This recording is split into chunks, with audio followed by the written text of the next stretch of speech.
Hello दोस्तों, welcome to Rankine academy. मैं हूं प्रशांत पूजन और हम पढ़ रहे हैं ग्राम समाज एवं विकास। दोस्तों, जैसा कि आपको पता ही है कि चैप्टर नंबर 7 हम यहां पर कर रहे हैं और जो हमारा टॉपिक है वह टॉपिक क्या है? उत्तर प्रदेश सरकार की योजनाएं। कि उत्तर प्रदेश सरकार ने प्रदेश के विकास के लिए कौन कौन सी योजनाएँ चलाई हैं उसको हम यहाँ पर कंप्लीट कर रहे हैं। 2 लेक्चर हमारे ऑलरेडी आ चुके हैं। आज का जो लेक्चर होगा हमारा, ये हमारा इस चैप्टर का तीसरा लेक्चर होगा, ठीक है ना। तो आज हम पढ़ेंगे बाल विकास योजनाएं कि उत्तर प्रदेश में बाल विकास योजनाओं का क्रियान्वयन किस प्रकार से हो रहा है।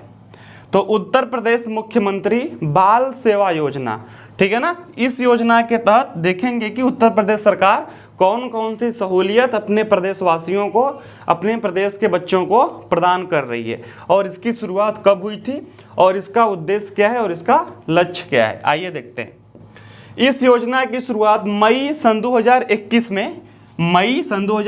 में राज्य सरकार द्वारा कोविड-19 महामारी के कारण निराश्रित हुए बच्चों के भरण पोषण, शिक्षा व सुरक्षा हेतु की गया था। उत्तर प्रदेश मुख्यमंत्री बाल सेवा योजना, दोस्तों इसकी जो शुरुआत हुई थी मई सन 2021 में हुई थी। उन निराश्रित हुए बच्चों के लिए, ऐसे बच्चे जिनके माता पिता कोविड महामारी की वजह से अपनी जान गंवा दिए थे, उन बच्चों के भरण पोषण, उनके खान पान, उनकी शिक्षा और उनकी सेफ्टी के लिए इस योजना की शुरुआत हुई थी, उत्तर प्रदेश मुख्यमंत्री बाल सेवा योजना। आप लोग इसका डेट याद रखिए, मई सन 2021। काफ़ी इंपॉर्टेंट है और पेपर में आने के चांसेस इसके काफ़ी अधिक हैं कि उत्तर प्रदेश मुख्यमंत्री बाल सेवा योजना की शुरुआत कब हुई थी? मई सन 2021 में। और यह किसके लिए हुई थी? कि कोविड-19 महामारी के कारण निराश्रित हुए। निराश्रित का अर्थ क्या है दोस्तों? जिनका कोई आश्रय न हो, जिन पे वो आश्रित न हो, उनको निराश्रित बोलते हैं। अर्थात जिनके माता पिता, पेरेंट्स की कोविड महामारी की वजह से देहांत हो गया हो, ठीक है ना।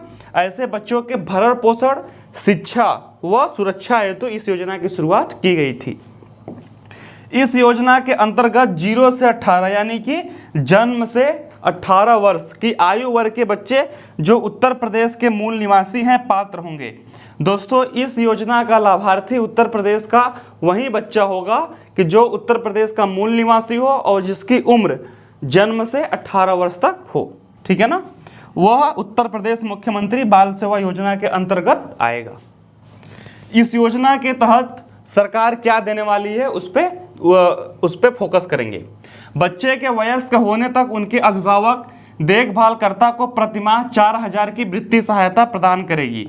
ऐसे बच्चे जो कि निराश्रित हो गए हैं, उनके माता पिता का जो साया था उनके ऊपर से उठ चुका है, तो ऐसे बच्चे को जो आश्रय देगा, जो उनकी देखभाल करेगा, उनको उत्तर प्रदेश सरकार 4000 प्रतिमाह की वित्तीय सहायता यानी कि पैसा उसको देगी, ठीक है ना। इस योजना के तहत परिवार की वार्षिक आय 3 लाख तक निर्धारित की गई है और यह योजना उन्हीं परिवार वालों को मिलेगा कि जिनके परिवार की वार्षिक आय 3 लाख से अधिक नहीं थी। ऐसा नहीं है कि उसके पास बहुत सारी ज़मीन हो, प्रॉपर्टी हो, घर हो, फ्लैट हो, फिर भी उसको 4000 रुपये महीने मिले, ऐसा नहीं है। यानी कि वह गरीबी रेखा से नीचे आना चाहिए, उसके परिवार की आय 3 लाख रुपए हो, ठीक है। इस योजना के तहत निराश्रित बालिकाओं की 18 वर्ष की आयु के पश्चात शादी हेतु प्रदेश सरकार यहाँ पर 1,01,000 रुपये भी प्रदान करेगी। यानी कि जो वयस्क बच्चे, जो अभी कम उम्र के बच्चे थे, उनकी देखभाल के लिए 4000 तो प्रतिमाह देगी ही देगी और उसके साथ यदि कोई लड़की है तो उसके शादी के लिए भी 1,01,000 रुपये उत्तर प्रदेश सरकार देगी, ठीक है ना। तो इस योजना की शुरुआत अभी हुई है 1 साल पहले, इसलिए यह काफ़ी महत्वपूर्ण है। अब बात करते हैं बाल श्रमिक विद्या योजना, ठीक है ना। इसकी शुरुआत कब हुई थी? दोस्तों, इसकी शुरुआत 12 जून सन 2020 को हुई थी। विश्व बाल श्रम निषेध दिवस, विश्व बाल श्रम निषेध दिवस, यानी कि बच्चों को श्रम ना करवाने के लिए, जो बच्चे होते हैं उनकी पढ़ने लिखने की उम्र में, वह क्या करते हैं, वह काम करने जाते हैं, यानी कि पढ़ाई लिखाई उनकी बाधित होती है, वो पढ़ाई लिखाई को प्रॉपर तरीके से नहीं कर पाते, तो उनकी रोकथाम के लिए और बच्चे किस तरीके से पढ़ने लिखने जाएं, उस योजना को किस तरीके से क्रियान्वित किया गया है उसके ऊपर प्रकाश डालेंगे। तो विश्व बाल श्रम निषेध दिवस के अवसर पर 12 जून सन 2020 को उत्तर प्रदेश के मुख्यमंत्री माननीय श्री योगी आदित्यनाथ ने बाल श्रमिक विद्या योजना का शुभारंभ किया। विश्व बाल श्रम निषेध दिवस कब मनाया जाता है? 12 जून को। प्रत्येक वर्ष 12 जून को मनाया जाता है विश्व बाल श्रम निषेध दिवस। इसी दिन सन 2020 को उत्तर प्रदेश के मुख्यमंत्री ने बाल श्रमिक विद्या योजना की शुरुआत उत्तर प्रदेश के मुख्यमंत्री ने किया था। और 12 जून इसलिए भी महत्वपूर्ण है क्योंकि इस दिन विश्व बाल श्रम निषेध दिवस भी मनाया जाता है। ठीक है ना। इस योजना के तहत कामकाजी बच्चों को स्कूल भेजने के लिए सरकार 1200 प्रतिमाह तक का वार्षिक अनुदान प्रदान करेगी। ठीक है ना, प्रतिमाह तक का वार्षिक अनुदान प्रदान करेगी। यानी कि ऐसे बच्चे जो कहीं पर काम करते हैं वो कैसे स्कूल जाएं, यानी कि उनको स्कूल भेजने का मार्ग प्रशस्त हो सके कि वह काम वाम अपना छोड़ छाड़ के स्कूल जाएं, पढ़ाई लिखाई करें। उसके लिए उत्तर प्रदेश सरकार उनके परिवार को 1200 रुपये प्रतिमाह वार्षिक अनुदान देगी। ठीक है, यानी कि पैसा देगी जो बच्चे काम करते हैं। हो सकता है किसी की आर्थिक स्थिति अच्छी ना हो इसलिए बच्चा काम करता हो, तो बच्चा कितना कमा लेगा? बात ठीक है ना, बात समझ में है कि नहीं है? तो इसलिए उत्तर प्रदेश सरकार ने एक योजना निकाली है कि 1200 रुपये प्रतिमाह तक का वार्षिक अनुदान उसको दिया जाएगा, जिससे कि वह प्रॉपर तरीके से अपने स्कूल में पढ़ाई लिखाई करने जा सके। ठीक है ना। इसके साथ ही योजना के अंतर्गत कक्षा 8, 9 तथा 10 पास करने वाले 8वीं, 9वीं और 10वीं पास करने वाले छात्रों को 6000 की प्रोत्साहन राशि अलग से देने का प्रावधान है। जो गरीब बच्चे कामकाज करते थे कि उनको प्रोत्साहन मिल सके, 8, 9, 10 वह पास हों तो अगली कक्षा में प्रवेश के लिए उनको कोई बाधा ना आए। ठीक है ना, और अपनी पढ़ाई लिखाई को कंटिन्यूसली जारी रख सकें, उसके लिए सरकार प्रोत्साहन राशि के रूप में 6-6 हज़ार रुपये उनको प्रदान करेगी। इस योजना के अंतर्गत स्कूल भेजने पर बालकों को 1000 तथा लड़कियों को 1200 दिए जाएंगे। ठीक है ना।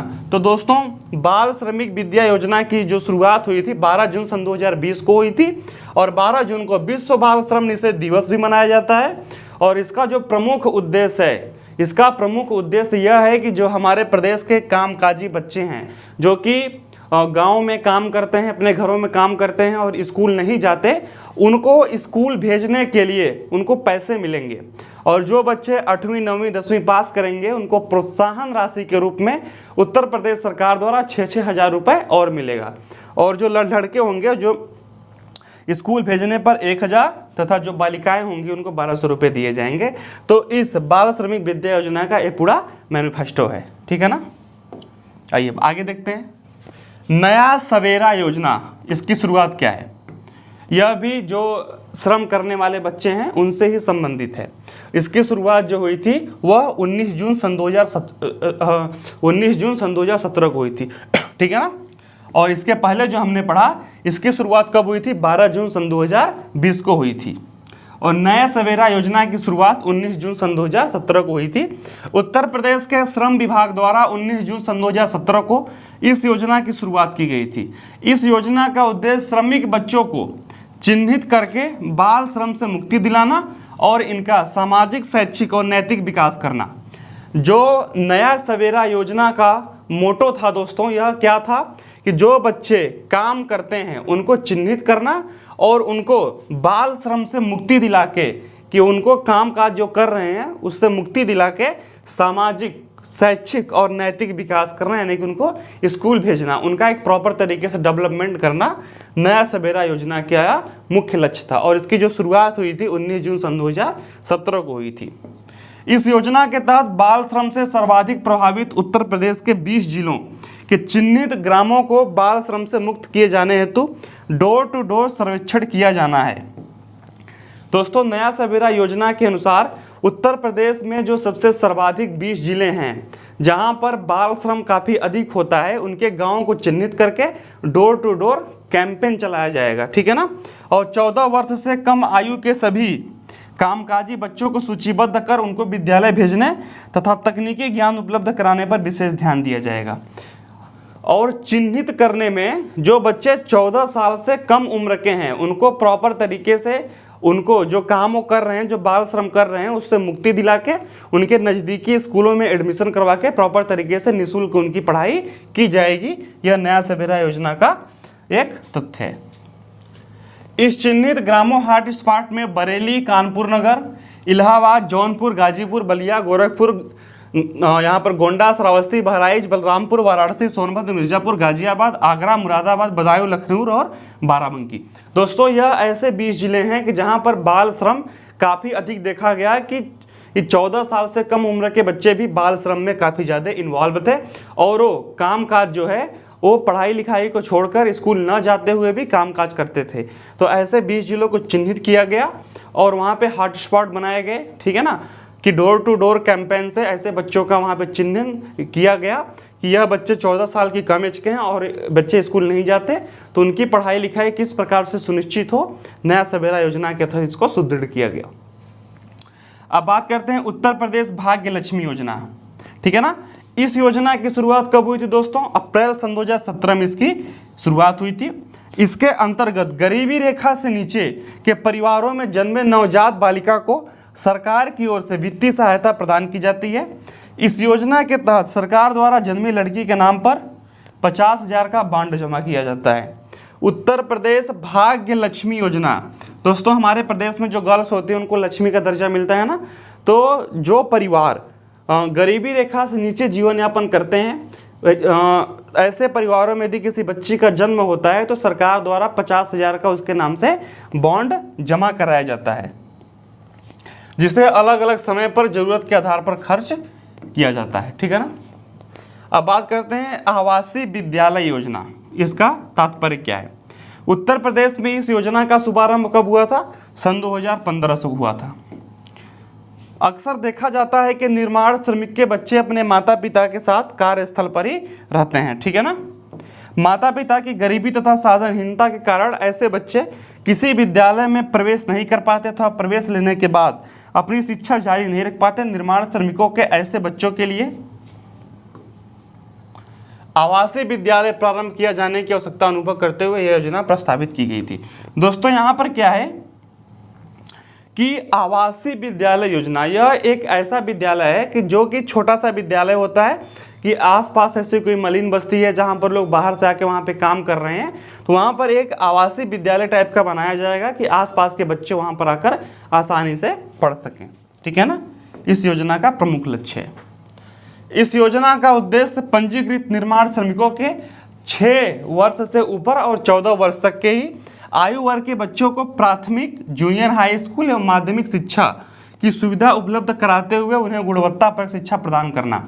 कि ऐसे बच्चे, ऐसे श्रमिकों के बच्चे जो कि स्कूल नहीं जा पा रहे हैं, यानी कि काम काज में इन्वॉल्व हैं और प्रॉपर तरीके से स्कूल नहीं जा पा रहे हैं, उनके लिए यहाँ पर जो प्राथमिक विद्यालय हो गया, जूनियर हाई स्कूल हो गया, माध्यमिक शिक्षा की सुविधा उपलब्ध करवाकर उन्हें प्रॉपर तरीके से एजुकेट करना, इस योजना का मुख्य लक्ष्य था। आरंभ में जनपद इटावा, भदोही, कन्नौज, मुरादाबाद और यहाँ फिरोजाबाद, ललितपुर। देखिए यहाँ पर कुछ जिलों के नाम लिखे हैं, आपको बिल्कुल इसको याद नहीं करना है, बस आप लोग इसको एक नज़र यहाँ पर देख सकते हैं कि इन जिलों में इस योजना का जो है काफ़ी अच्छी तरीके से काम हुआ है। आइए अब आगे देखते हैं।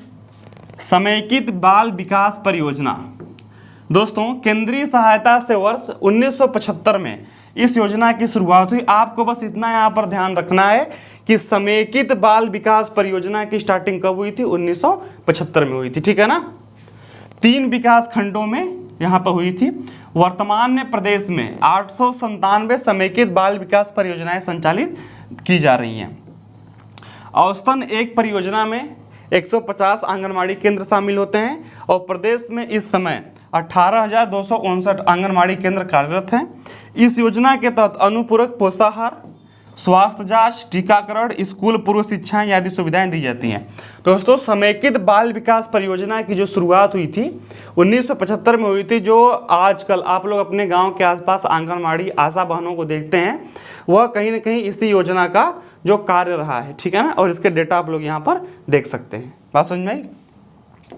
देखिए जो काफ़ी पुरानी योजना है उसको बहुत ज़्यादा अच्छे तरीके से याद करने की आवश्यकता नहीं है। और उसमें सबसे इम्पोर्टेंट चीज़ें क्या होती हैं, कि उसका डेट क्या है और उसका प्रमुख लक्ष्य क्या था, बस उतना ही आपको वहाँ पर ध्यान रखना है। इस योजना में शामिल लाभार्थी 6 माह 6 वर्ष तक के बच्चे और 20 से 45 वर्ष तक की गर्भवती एवं धात्री महिलाएं और 11 से 18 वर्ष तक की गर्ल्स होती हैं। देखिए, जो आशा बहनें होती हैं, जो आंगनवाड़ी केंद्र पे होती हैं, उनका जो मुख्य काम क्या होता है दोस्तों, कि जो छोटे छोटे बच्चे होते हैं 6 माह से 6 वर्ष के बच्चे, उनको टीकाकरण देना, उनको पोलियो की ड्रॉप देना, उनको आयरन की गोली देना, और जो गर्भवती महिलाएं होती हैं उनको पोषण आहार उपलब्ध करवाना, और जो गर्ल्स होती हैं 11 से लेकर 18 वर्ष तक उनको जैसे कि आयरन की गोली देना, एनीमिया रोग यदि इनको हुआ है तो उसके लिए मेडिसिन देना, इसके लिए वो लोग प्रॉपर तरीके से कार्य करती हैं। ठीक है ना दोस्तों। अब बात करते हैं पेंशन योजना की। उत्तर प्रदेश पेंशन योजना, इसमें क्या है कि उत्तर प्रदेश सरकार ने वर्ष 2019 से पेंशन योजना में सुधार के साथ प्रदान करी, जिससे कई पेंशन योजना शामिल है जो कि निम्न है। दोस्तों, आपने सुना ही होगा कि सन 2019 में उत्तर प्रदेश में पेंशन योजनाओं में काफ़ी अधिक बदलाव हुआ है। जैसे कि जो गवर्नमेंट टीचर वीचर थे उनकी भी पेंशन अब बंद हो गई है, कि अब उनको एक ही साथ सारा जो भी पैसा था बढ़ा के मिलता है, कि पेंशन जो उनको मिलने वाला था यानी कि 60 वर्ष के बाद उनके सर्विस के बाद अब वो नहीं मिलता। तो किस तरीके से इसमें बदलाव हुआ है उसको भी थोड़ा सा देखते हैं। उत्तर प्रदेश वृद्धावस्था पेंशन योजना, यह योजना वरिष्ठ नागरिकों के लिए है। वृद्धावस्था पेंशन योजना, जो कि वृद्ध लोग हैं, 60 वर्ष से ऊपर के लोग हैं, जो विशिष्ट लोग होते हैं, ठीक है ना, उनके लिए, वरिष्ठ नागरिकों के लिए। इसके अंतर्गत राज्य के पुराने लोगों को 800 प्रतिमाह प्रदान करने की व्यवस्था। आपसे पूछ दे कि उत्तर प्रदेश वृद्धावस्था पेंशन योजना के तहत जो लाभार्थी उनको कितना पैसा मिलता है, तो 800 रुपये। ठीक है ना। इसका उद्देश्य वरिष्ठ नागरिकों का कल्याण करना है। कल्याण करने का यहाँ पे अर्थ क्या है कि उनकी देखभाल अच्छे से हो सके, उनकी दवाई ववाई अच्छे से हो सके, खान पान में उनको दिक्कत ना हो। इसको ध्यान में रख के उत्तर प्रदेश वृद्धावस्था पेंशन योजना के तहत 800 रुपये प्रतिमाह जो वृद्ध लोग हैं उत्तर प्रदेश में उनको दिया जाता है। ठीक है दोस्तों, बात करते हैं उत्तर प्रदेश विधवा पेंशन योजना। विधवा का मतलब क्या है कि जिनके पति की, ऐसे औरत जिनके पति की डेथ हो गई हो। ठीक है ना। विधवाओं को प्रोत्साहित करने, आर्थिक रूप से सहायता करने के उद्देश्य से इनको 500 रुपये प्रतिमाह मिलता है। जो कि वृद्ध लोग होते हैं, जो वृद्ध होते हैं, उनको कितना मिलता है, उनको 800 रुपये यहाँ पर प्रति माह मिलता है। ठीक है ना। और जो यहाँ पर क्या है, वृद्ध, और जो विधवा होती हैं उनको 500 रुपये प्रति माह मिलता है। ठीक है, बस आपको इतना ही यहाँ पे ध्यान रखना है। उत्तर प्रदेश विकलांग, देखिए विकलांग तो अब इसका नाम बदल गया है, अब इसका नाम दिव्यांग हो गया है। ठीक है ना। विकलांग को अब दिव्यांग के नाम से जानते हैं। इस योजना के अंतर्गत राज्य के शारीरिक रूप से अक्षम व्यक्ति को 500 प्रति माह प्रदान किया जाता है। जो कि दिव्यांग लोग हैं उनको कितना मिलता है, 500 रुपये प्रति मंथ। यानी कि वृद्धों को 800 रुपये प्रति मंथ, जो विधवा महिलाएं हैं उनको 500 रुपये प्रति मंथ, और जो दिव्यांग व्यक्ति हैं जो शारीरिक रूप से अक्षम है यानी कि सक्षम नहीं है, उनको 500 रुपये प्रति माह देने का यहाँ पर व्यवस्था है उत्तर प्रदेश में। ठीक है ना। तो इस तरीके से आप इसको याद कर सकते हैं। दोस्तों, अब बात करते हैं रानी लक्ष्मीबाई पेंशन योजना। इसकी शुरुआत सन 2012 में हुई थी। इसकी शुरुआत सन 2012 में हुई। देखिए यहाँ पर आप इसको देख भी सकते हैं कि इस योजना की शुरुआत वर्ष सन 2012 में हुई थी। इस योजना में लाभार्थियों को शामिल किया था जो गरीबी रेखा से नीचे जीवन यापन करते हैं। रानी लक्ष्मीबाई पेंशन योजना के लाभार्थी वहीं बनेंगे जो कि बिलो पॉवर्टी लेवल यानी कि गरीबी रेखा से नीचे जीवन यापन जो है वो करते हैं। और इसकी जो शुरुआत थी कब हुई थी, सन 2012 में हुई थी। ठीक है ना। किंतु उन्हें न ही सूची में शामिल किया गया है और न ही किसी पेंशन योजना का लाभ मिल रहा हो। यानी कि रानी लक्ष्मीबाई पेंशन योजना उनको मिलेगी कि जो किसी भी कैटेगरी का पेंशन उत्तर प्रदेश सरकार का ना ले रहे हों, उनको ही इस योजना का लाभ मिलेगा। ठीक है। इस योजना के अंतर्गत चयनित लाभार्थी को 400 रुपये प्रति माह देने का प्रावधान किया गया है। आइए आगे देखते हैं किसान पेंशन योजना। ठीक है ना। देखिए, किसान पेंशन योजना की शुरुआत दोस्तों सन 2011 में हुई थी। और इसका जो सबसे मेन काम है कि इस योजना उत्तर प्रदेश सरकार ने समाज कल्याण विभाग द्वारा इसको कार्य करती है। यानी कि समाज कल्याण विभाग जो उत्तर प्रदेश में कार्य करता है वह किसान पेंशन योजना को जो भी है किसान पेंशन योजना को आगे बढ़ाता है। ठीक है ना। जो समाज कल्याण विभाग है, इसके अनुसार क्या होता है कि जो 60 वर्ष से ऊपर वृद्ध जन हैं उनको इस पेंशन का लाभ मिलता है। ठीक है ना। और इस लाभ के अंतर्गत जो किसान हैं हमारे देश में उनको 500 रुपये प्रतिमाह मिलता है। आपको इसमें 3 बातें याद रखनी है। समाज कल्याण विभाग द्वारा जो यह पेंशन योजना यह संचालित होती है, इसकी शुरुआत सन 2011 में हुई थी और इसके लाभार्थी 60 वर्ष से ऊपर के जो किसान भाई हैं वो इसके लाभार्थी होते हैं और इसमें 500 रुपये प्रतिमाह उनको पेंशन मिलता है। ठीक है, यह पेंशन 4 त्रैमासिक किस्तों में यहाँ प्रदान की जाती है, यानी कि 4 त्रैमासिक किस्त का मतलब कि 12, ठीक, यहाँ पे 4 × 3 यानी कि 3 मंथ, जो भी 3 मंथ में एक बार इनको मिलता है। ठीक है, कि 3 मंथ का जोड़ के यानी कि 1500 रुपये इनको मिलता है। ठीक है, इस योजना का लाभ वही व्यक्ति प्राप्त कर सकते हैं जिनकी वार्षिक आय ग्रामीण क्षेत्र में 46,080 रुपये या फिर शहरी क्षेत्र में 56,460 से अधिक ना हो। ठीक है ना, ऐसी योजना का लाभ सिर्फ उन्हीं को मिलेगा कि जो ग्रामीण क्षेत्र में हो और 46,080 रुपये से कम उनकी आय हो या फिर 56,460 से कम आय हो। ठीक है, सरकार द्वारा अपने बजट 2021 में इस पेंशन योजना के लिए 1459 करोड़ रुपए का आवंटन किया गया है। जो उत्तर प्रदेश गवर्नमेंट है 1459 करोड़ रुपए किसान पेंशन योजना के लिए आवंटित किए, उनको देने के लिए आवंटित की है। अब दोस्तों बात करते हैं अंशदायी पेंशन योजना क्या है, और यह लास्ट भी है। आपको जो भी स्टार्टिंग में यानी कि अभी जो भी पेंशन योजनाओं की शुरुआत हुई उस पर ज़्यादा फोकस करना है क्योंकि उनके पूछने के चांसेस काफ़ी अधिक होते हैं।